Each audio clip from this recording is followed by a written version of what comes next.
오늘 읽은 말씀에 그다지 이렇게 깊이 있고 또 많은 분량의 말씀은 아닌 것 같은데 또 하다 보면 아마 1시간 정도는 가지 않을까 이렇게 생각되고요.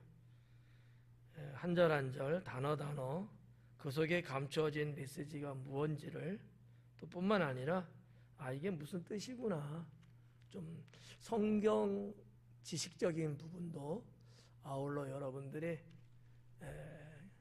캐내갈 수 있는 그 있잖아요. 파서 캐토톱 그런 것처럼. 자, 35절 말씀 볼게요. 또 이튿날 29절에서도 이튿날 그랬는데 여기 또 35절에 또 이튿날이에요. 그러니까 이튿날은 다음 날이죠. 이제 쉽게 말하면 다음 날. 그러니까 또 다음 날, 그 다음 날이라는 거죠. 그 다음 날 요한이 자기 제자 중 2사람과 함께 섰었다라는 거죠. 세례 요한이에요. 세례 요한이 자기의 제자가 많이 있는데 그 중에 2사람과 함께 서 있었다라는 얘기예요. 자, 여기서 이 2사람, 2제자, 이 제자에 대해서 읽은 본문에 한 3번 정도 언급을 해요. 이 2 제자는 누굴까? 한 사람은 누구라고 봤죠, 우리가? 말씀 안 드렸어요? 지난주 드린 것 같은데? 나 혼자 또 들었나? 안드레라고 그랬잖아요.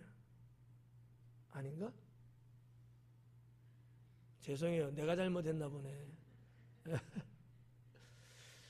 2 제자인데 한 사람 안드레는 이미 성경에 기록되어 있어요. 나왔어요. 안드레야. 베드로의 형 안드레. 한 사람은 근데 안 나오고 있죠. 그럼 한 사람은 누굴까? 사도 요한입니다. 세례 요한 말고요. 이 요한복음을 쓴 요한이에요. 그러니까 안드레는 나이로 볼 때 형이고 요한은 나이가 더 어린 동생뻘 되는 그 정도 연령에 해당된다 이렇게 보시면 되죠. 예수님의 12제자 중에서 가장 젊은이가 요한이거든요. 또 잘생겼나? 아니면 똑똑할까? 예수님의 사랑을 제자들 중에서 제일 많이 받은 사람이 요한이다. 이렇게 이제 평가를 하고 있거든요.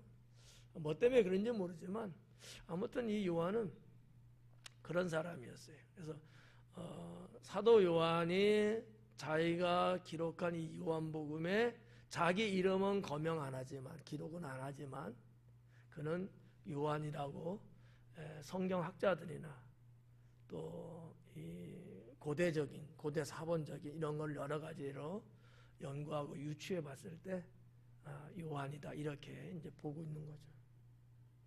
2사람이 함께 섰다가 그래요.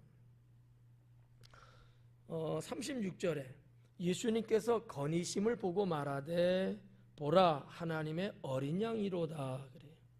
예수님께서 건의심을 다니시는 것을 세례 요한이 2 제자와 함께 이렇게 본 거예요. 여기서 그래서 이 보고 말하되 보고 말하되 이 말하는 것은 자기 제자들한테 하는 얘기입니다.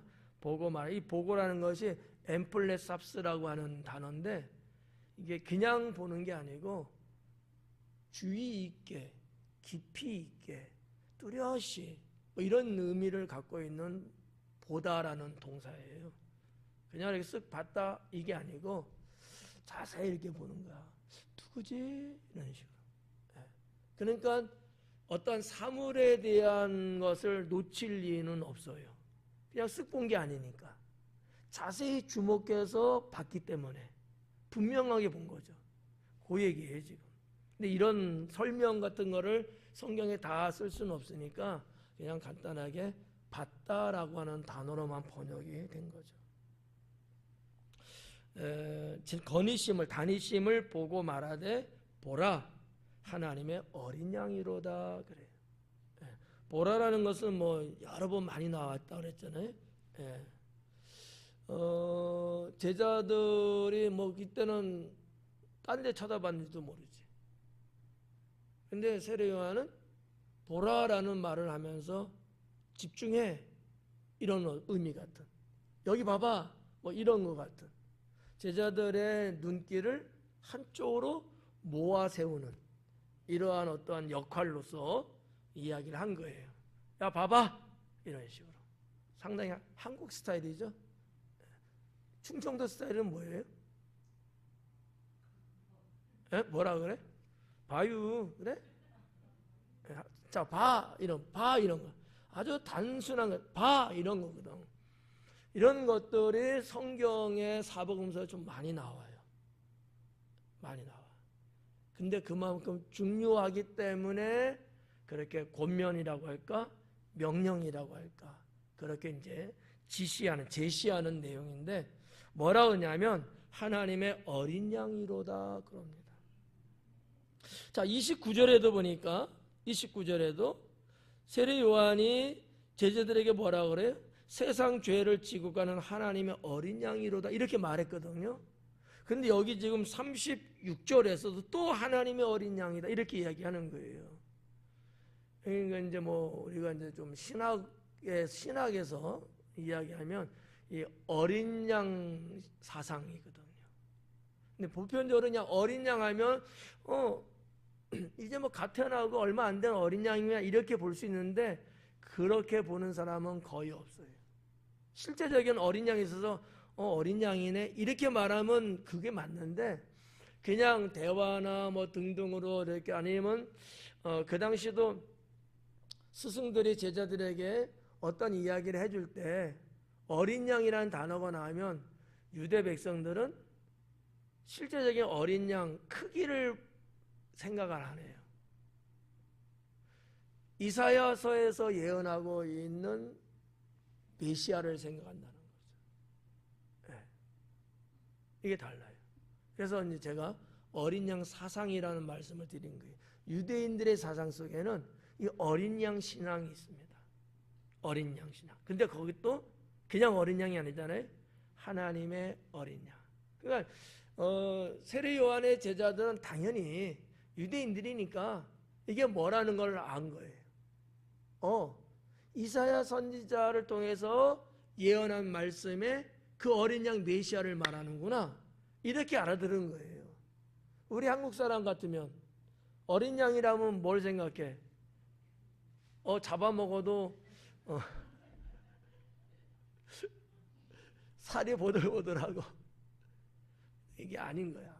그러니까 유대인들은 그만큼 신앙으로 아예 그냥 다 둘러쓴 것 같은 사람들, 아주 그냥 이 토속적으로 신앙으로 완전히 무장되어 있는 사람들, 일명 이제 종교인이라는 거지. 사람이지만 이 사람들은 아주 특색적인 사람들인 거예요. 유대인들은요. 달라요. 그런 면에서. 그런 어떠한 신앙 사상이 오늘날까지도 그들의 영혼을 지켜내고 있는 것 아닐까 하고 저는 생각합니다. 자, 뭐 어린 양에 대한 것은 지난주에 말씀드렸죠.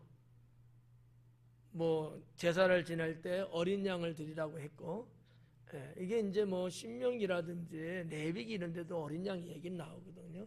그때의 어린 양은 그냥 어린 양이에요. 제사의 제물로서 어린 양이거든요. 근데 이러한 제사의 어린 양을 하나님의 구원 사역의 어린 양하고 이쪽으로 전가시켜버린 거야. 의미를. 좀 이해가 갈까요? 제사 지내는 어린 양이잖아.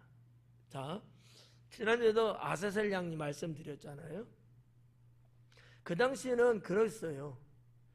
내가 죄졌지만 그렇다고 내가 죽을 수는 없잖아. 근데 이 죄 사함은 받아야 되거든요. 그래서 이제 제사를 지냈던가, 번제를. 그럴 때 어린 양 머리에 안수를 하고 내 죄를 어린 양한테 전가시켰단 말이지. 넘겼어요. 의미적인 거예요. 그리고 이 어린 양을 일명 아사셀 양이라는 건데, 성 바깥으로, 예루살렘 성 바깥으로 내보냈어요. 성 안에는 사람들이 살고 뭔가 이렇게 보호되는 그러한 지역이지만 성 밖에는 동산이고 산이고 막 이래요. 거기에는 짐승들이 있거든요. 그러면 짐승들이 잡아먹기도 하는 이런 거지. 이게 이제 아사셀 양인데, 이 아사셀 양이라는 제도가 훨씬 있기 전부터 그냥 제사법에, 하나님의 제사법에 이 어린 양에 그렇게 안수하고 죄를 전가시키는 법이 있었던 거야. 근데 그 당시는 그렇게 하고 양을 죽이잖아요. 이제 피를 흘리고 불에 구워요. 그 다음에 그 어린 양을 제사장과 레위인들이 나눠서 먹었어요. 구약시대 때. 그래서 이 유대인들은 이 어린 양에 대한 인식이 확실해요. 하나님께 내 죄 사함 받을 수 있는 통로, 방법이 어린 양을 이렇게 해갖고 이렇게 된다. 이게 있는 거고, 근데다가 이사야 선자의 예언적인 것들도 물론 알고 있기 때문에, 왜? 유대인들은 메시아가 다시 이 땅에 오셔서 우리를 구원할 거라는 이 간절한 소망, 이 갈망함이 언제나 있었거든요. 여기에 목말라 있었단 말이죠. 그러니까 모를 리가 없어요. 그러니까 하나님의 어린 양을 했을 때 대번에 알아듣는 거지. 이게 우리하고는 다른 거죠. 우리도 뭐 한국식으로, 한국 스타일로 한국의 유래적이고 전통적인 걸 이야기하면 우리도 대번에 알아듣잖아요. 이런 것처럼. 이렇게 여러분들이 이 성경 말씀을 볼 수 있다면 어려움 없죠. 그래서 이제 하나님의 어린 양이로다. 이제 더 이상 뭐 어린 양 말씀 안 드려도 되죠? 네. 37절에 두 제자가 그의 말을 듣고, 두 제자. 그러면 누군지 나왔죠? 누구라 그랬어요? 안드레. 예, 세례 요한 아니에요? 그냥 요한. 요한인데 훗날 예수님 제자가 됐기 때문에 구별하기 위해서 사도 요한 이렇게 부르는 거예요. 요한. 두 제자가 그의 말을 듣고, 여기서 이제 듣고라는 단어도 에쿠산이라는 단어로 되어 있는데, 에쿠산, 깨닫다, 이해하다 이런 뜻을 갖고 있는 단어예요. 그거를 듣고 이렇게만 번역이 됐어요.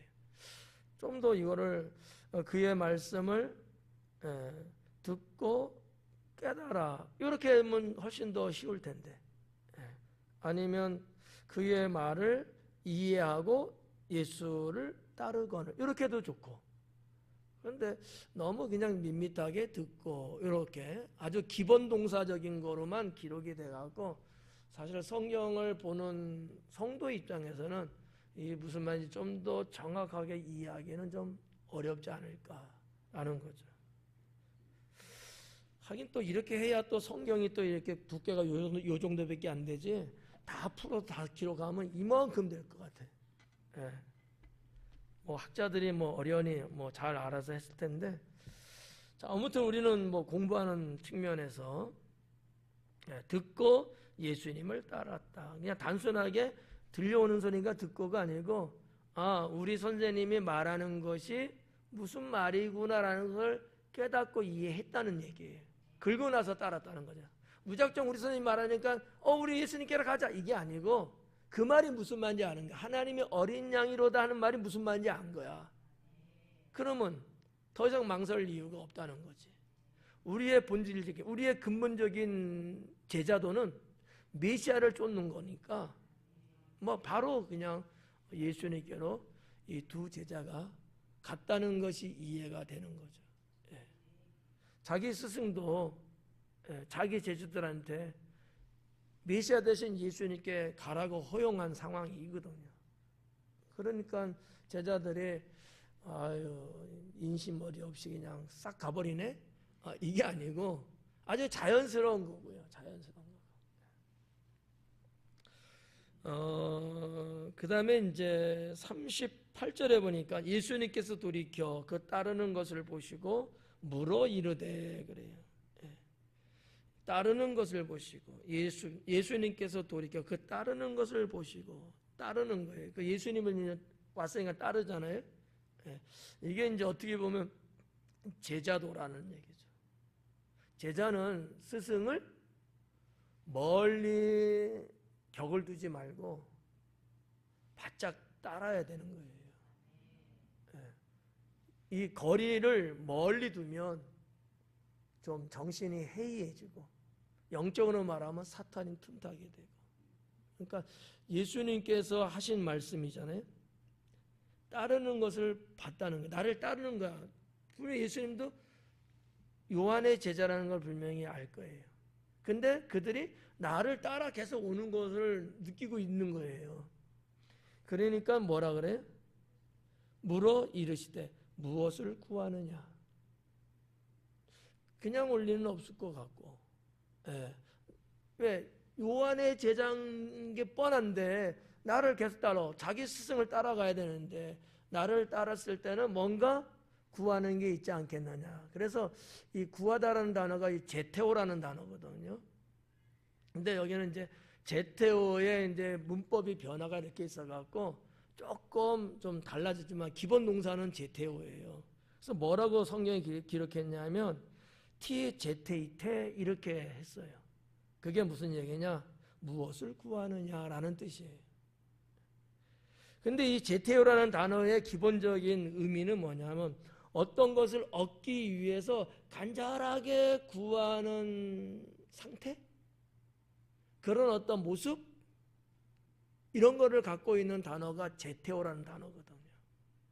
그러니까 이 두 제자는 예수님을 따르는 데 있어서 뭔가 자신들이 뭔가 얻기를 원하는, 갈망하는 그런 것이 있었는데 그거를 얻기 위해서 구하는 거거든요.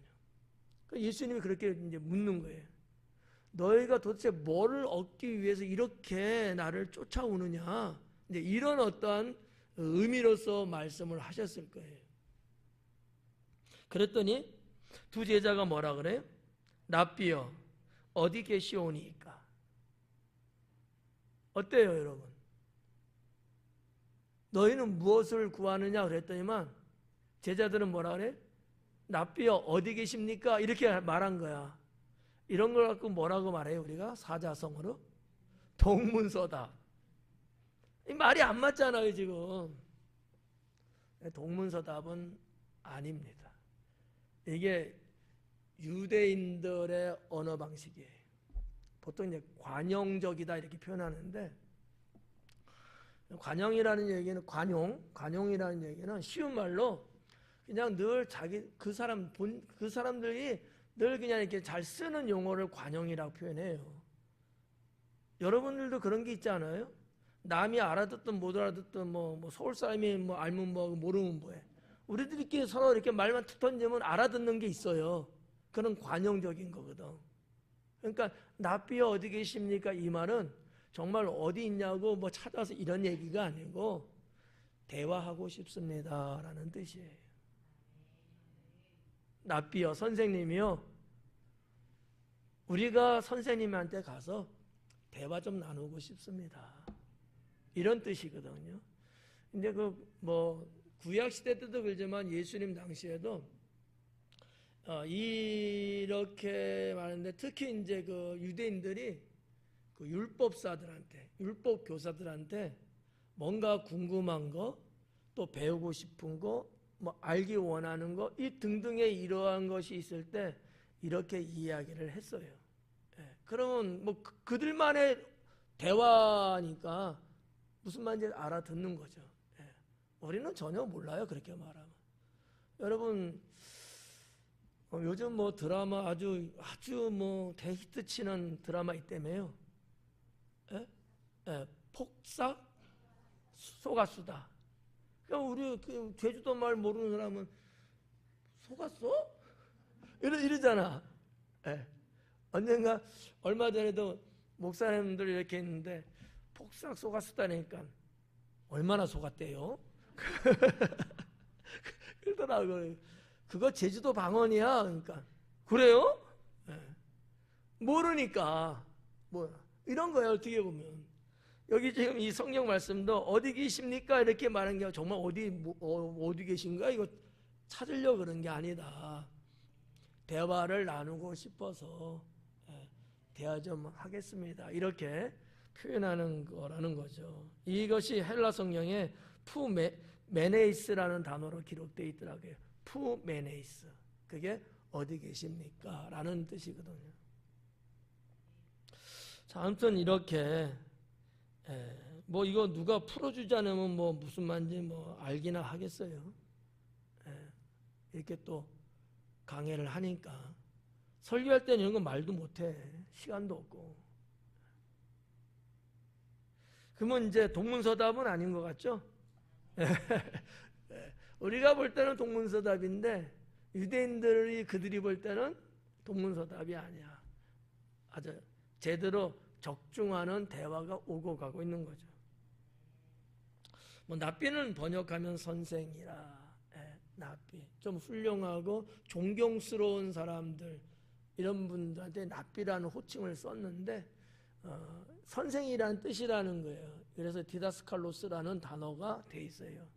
디다스칼로스는 그냥 일반 평범한 선생 정도는 아니에요. 존경스럽고 조금 실력도 위대하고 이런 돋보이는 그러한 분한테 보편적으로 쓰는 단어가 디다스칼로스 이렇게 단어를 쓰죠. 납비와 디다스칼로스는 사실은 같은 뜻을 갖고 있어요. 이게 이제 언어적 차이가 있는 것 뿐이지 뜻은 다 거기다 이렇게 보면 되겠고요. 39절에 보면 예수님께서 이르시되 와서 보라. 그러므로 그들이 가서 계신 것을 보고 그날 함께 거하니 때가 10시쯤 되었더라. 그래요. 어디 계십니까? 라고 했더만 예수님께서 와서 보라. 그러죠. 여기서 이제 와서 보라라는 말을 조금 번역하면 이런 거예요. 오라. 그리하면 볼 것이다. 이런 뜻인데 이거를 확 줄여서 와서 보라. 이렇게 번역이 됐어요. 와. 그럼 너희가 볼 수 있을 거야. 이런 이제 말씀을 예수님이 하신 거죠. 그랬더니만 그러므로 그들이 가서 계신 데를 보고 예수님의 어떠한 부르심, 초청이죠. 여기에 두 제자는 순종하고 예수님께 이제 다가선 거예요. 그날 함께 거기에 거했다. 이제 그날 이후로는 아마 제가 볼 때는 계속 세례 요한의 제자로서의 삶을 살지 않고 이때부터 예수님의 제자로서의 삶을 시작했다라고 저는 봐져요. 어떻게 보면 예수님의 제자들 중에 가장 먼저 제자된 사람들, 그게 이 두 제자였다 이렇게 볼 수 있다는 거죠. 그날 함께 거했다. 때가 10시쯤 되었더라 그래요. 세례 요한이 굳이 10시라는 말을 왜 썼을까? 저도 모르겠습니다만 이 10시 제가 교회 단톡에 시간에 대한 거를 올려드렸어요. 모르실 테니까 제가 다 설명하기도 힘들어.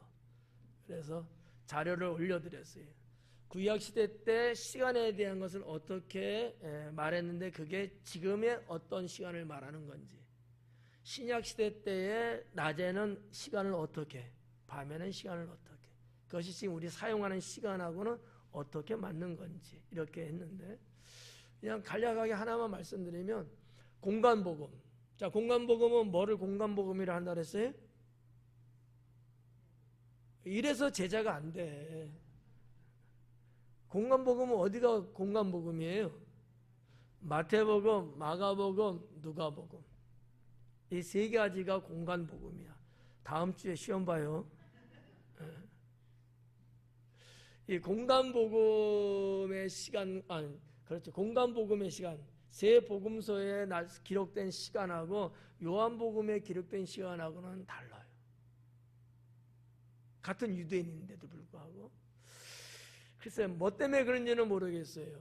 뭐 이 성경을 받는 이들이 민족이 달라서 그렇다고 볼 수도 있고, 또 기록된 시대가 좀 다르거든요.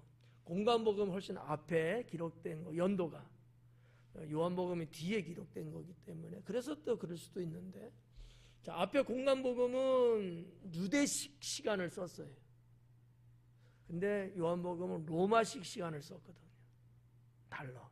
그러니까 여러분이 성경 읽다가 똑같다고 생각하고 시간을 생각하면 그럴 사람은 없겠지만 그러면 틀리는 거야. 그래서 공간복음에 나오는 시간은 유대식이기 때문에 지금 우리가 계산하는 거 전혀 달라요. 요한복음은 똑같아요. 로마식이기 때문에 우리도 지금 보는 시계가 로마식이거든요. 네. 그런 부분. 그러니까 오전 10시다라는 얘기는 로마식이니까 오전 10시를 말하는 거다. 이렇게 보시면 되고요. 유대식으로 말하면 10시다면 몇 시일 것 같아요? 6시간 차나. 6시간 차이나. 6시간 뒤쪽이야. 계산해봐요. 그럼 몇 시? 오후 4시. 유대식으로 말하면. 그래서 성경에 예수님께서 제9시에 돌아가셨다 그러잖아요. 그럼 몇 시에 돌아가신 거예요? 유대식이야. 오후 3시에 돌아가신 거예요. 근데 이거를 로마식으로 잘못 알고 하면은 그냥 그대로 아침 9시에 돌아가셨나? 이렇게 또 생각할 수 있다는 얘기죠. 이런 게 달라요. 뭐 여러분이 그거 갖고 뭐 실험할 사람은 없겠지만 그냥 알아두시면 아 그렇구나 이렇게 보시면 될 것 같고요. 40절 오늘 일찍 끝날 것 같아요. 축하합니다. 요한의 말을 듣고 예수님을 따르는 두 사람 중에 하나는 시몬 베드로의 형제 안드레 나왔죠? 시몬 베드로의 형제 안드레. 이 안드레라는 이 이름의 뜻은 이런 거예요. 사람답다, 사람다운 또는 남자다운. 근데 이제 그 원어적으로 사람이라는 단어를 남자라고 번역을 같이 쓰기도 하기 때문에 남자다운, 사람다운. 안드레라는 사람은 그런 사람이었다라는 얘기죠. 어느 정도 이름에서 그 사람이 어떤 사람인가를 좀 생각해 볼 수 있을 것도 같아요. 안드레는 좀 묵직했던 것 같아요. 남자답고, 체구도 그냥 그런 대로 남성답고, 뭐 이런, 꼭 그러진 않겠지만, 그렇게 이제 볼 수 있다는 거죠. 시몬 베드로도 나오죠. 베드로인데 이제 뭐 보통 이제 원어적인 페트로스 이렇게 말하죠. 뭐 어떻게 보면 이런 거예요.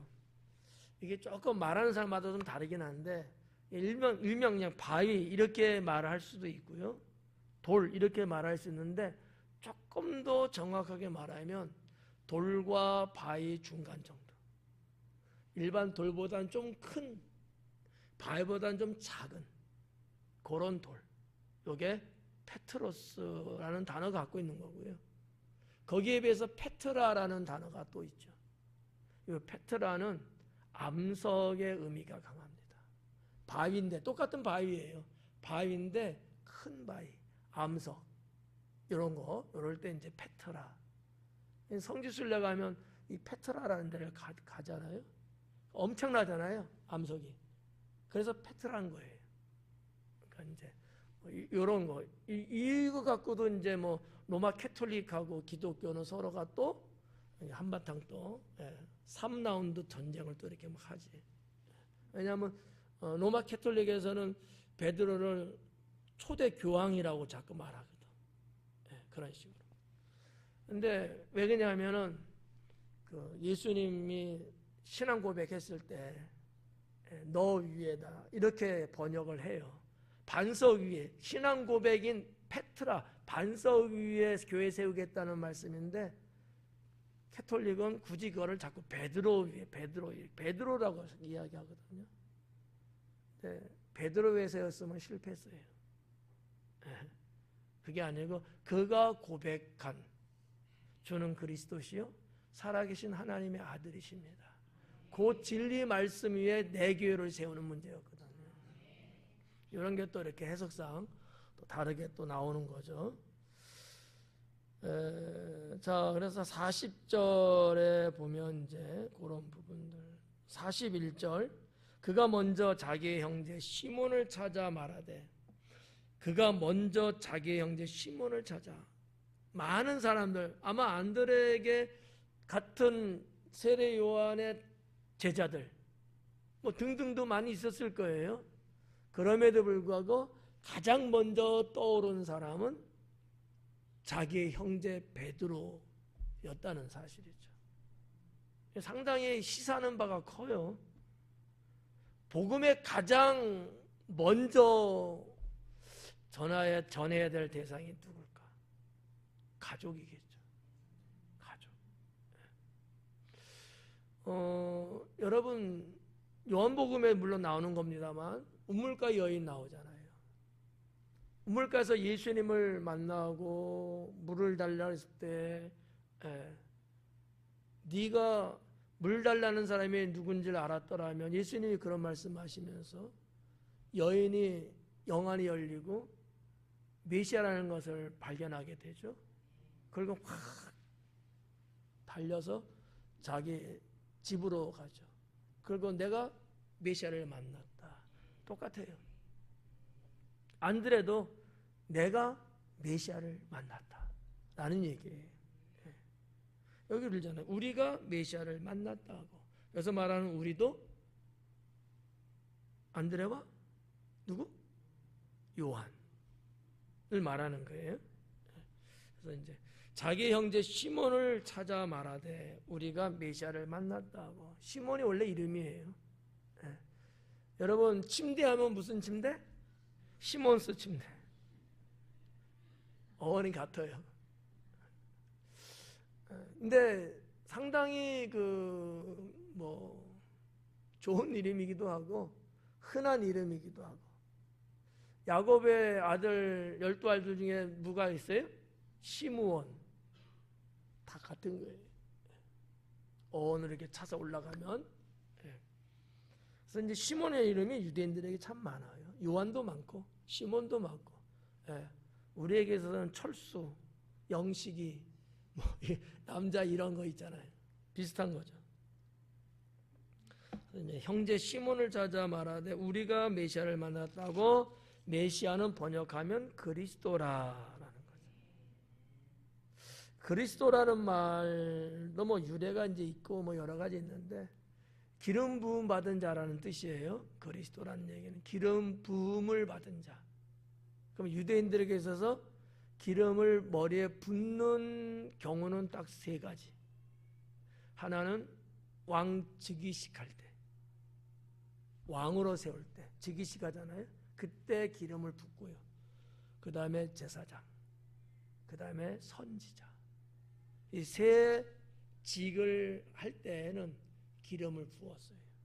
그래서 기름 부음 받은 자, 메시아라고 하면은 딱 사람들은 알죠. 이거는 일반 사람이 아니다. 하나님의 사람들이다. 이렇게 구별을 했던 거죠.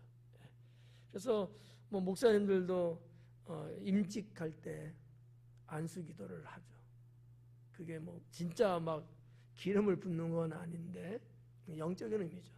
그래서 이제 안수를 이렇게 하는 건데, 그런 데서 우리가 볼 수 있는 내용들이죠. 번역하면 그리스도라. 자, 42절 마지막에 데리고 예수님께로 오니. 자기 형제 시몬한테 가갖고 시몬 베드로를 데리고 온 거예요. 이게 전도 아니겠어요? 우리도 가서 데리고 와야 돼. 다음에 이제 다음 주에 보겠습니다만 빌립도 나다나엘을 데리고 오잖아요. 내가 만난 예수님, 내가 경험한 예수님, 내가 알게 된 예수님, 내가 믿게 된 예수님을 나 혼자만이 아니고 적어도 나랑 가장 가까운 사람에게 소개해 주는, 이게 전도고 이게 복음이다라는 거죠. 나 혼자나 믿고 나만 천국까지, 이거는 신앙에서 이탈된 거죠. 그래서 이제 자꾸 이렇게 소개를 한 거예요. 소개만 했어. 내가 볼 때 데리고만 온 거야. 다른 거 한 건 없어요. 나머지 다 주님이 하시지. 우리도 마찬가지예요. 데리고만 오는 거예요. 소개만 하는 거죠. 데리고 예수님께로 오니 예수님께서 보시고 이르시되, 예수님께서 보시고. 여기서 나오는 봤다라는 단어는 다 뭐예요? 자세히 봤다는 얘기야. 그냥 대충 봤다는 얘기 아니고 주목하여 자세히 관찰했다, 이런 뜻을 갖고 있는 단어를 사용했더라고요. 네가 요한의 아들 시몬이니 장차 개발하리라 하시니라. 봐봐요. 시몬까지는 알아. 소개를 했을 테니까. 근데 시몬이 누구의 아들이라고요? 요한의 아들이래. 요한이 또 나왔네. 이 요한은 또 누구야? 세례 요한, 성경 쓴 요한, 또 시몬의 아버지도 요한. 이렇게 요한이 많어. 이게 영어권에 이름을 쓰는 사람들도 이 요한이라는 단어를 많이 써. 이름으로 존이 요한이거든요. 요한. 그런데 예수님은 그의 아버지 이름이 뭔지를 아시는 거야. 그것까지 설명했는지는 모르겠지만 주님은 전지하시니까. 그러다 보니, 그러면 베드로가 어떨 것 같아요? 내 아버지가 누군지를 알고 날 때 말을 딱 거니까 얼음처럼 얼었는지도 몰라. 보통 분은 아니구나. 좀 신기하게 느낄 수도 있어요. 그런 면에서 베드로는 예수님께 확 붙잡히는 거죠. 보통 사람들이 알 리가 있어요? 모르죠. 아까도 말했지만 나다나엘도 그러잖아요. 나다나엘 알아보잖아. 아니 거기서 거기가 어딘데? 근데 주님이 봤다는 거예요. 우리 주님은 전지하시기 때문에 아시는 거죠. 자, 이래서 여기 시몬이니 장차 게바라 하리라. 게바가 베드로예요. 이게 이제 그 히브리식, 헬라식 이렇게 언어의 차이지 같은 거예요. 게바라고 이제 유대인들은 말을 했죠. 근데 그것이 이제 우리가 보통 말할 때 이제 베드로, 이렇게 헬라식이니까 바뀐 거죠. 마지막으로 말씀드리면, 사람의 이름을 계명한다는 거, 바꾼다는 거, 다 그런 건 아니겠지만 어떻게 보면 인생의 변곡점이 될 수도 있다. 변곡점이라는 말은 무슨 얘기냐면, 또 설명 어떻게 드려야 되나. 하여튼 문자에 요철 같은 거 있어요. 이렇게 표기가 이런 게 있고, 반대로 이렇게 해서 뚝 튀어나와서 이런 게 있거든. 이 두 가지가 딱 지금 딱 퍼즐 좀 맞춰지는, 요거를 말하는 거예요. 변곡이라는 것이. 그러니까 새로운 어떠한 방향으로 바뀐다는 얘기거든요. 인생이 그렇게 바뀔 수 있다. 계명이라는 게. 그래서 아브람도 아브라함으로 바꿨고, 그에 보인 사라도 마찬가지고, 야곱도 이스라엘로 바뀌고, 이렇게 때로는 하나님이 이름을 계명해 주셔요. 그래서 이름이라는 것은 어떤 사람은 그게 중요해 이렇게 볼 수도 있는데, 또 어떻게 보면 상당히 또 중요해요. 왜냐하면 평생 불러줄 이름인데 부를 때마다 막따라 이런 거, 말순아 이런 거, 마지막 딸에서 말순이 이런 거, 의미가 없잖아 이거. 참 그래. 옛날에 우리나라 그랬잖아요. 부모가 지는 것도 누가 지는 것도 아니고 면사무소가 그 면서기가 이름 지어준 이런 경우들도 많아요. 이름 좀 지어줘요. 왜? 모르니까. 그래도 면서기 정도는 공부 좀 했다 해갖고, 그래서 면서기가 그 집 자식들 이름도 막 지어주고, 저 좋겠어요? 그냥 써준 거지. 평생 부르고 사는 거야. 참 웃지 못할 이야기인데, 근데 아무튼 이름은 중요합니다. 이름은 상당히 중요한 거예요. 그래서 어떤 분들은 너무 창피해서 그러는 경우도 있고, 말도 안 되는 이름이라서 그러는 경우도 있고 등등으로. 그래서 이제 중간에 이름을 개명을 이제 하죠. 자, 아무튼 그냥 제가 드릴 수 있는 말은 이름은 중요한 거다. 평생을 부르는 이름이기 때문에 잘 지면 좋죠. 오늘 여기까지 하겠습니다. 다음 주는 이제 43절 빌립이 나다나엘을 예수님께 소개하는 그러한 내용 1장의 마지막 부분을 다음 주에 보도록 하겠습니다. 기도합니다.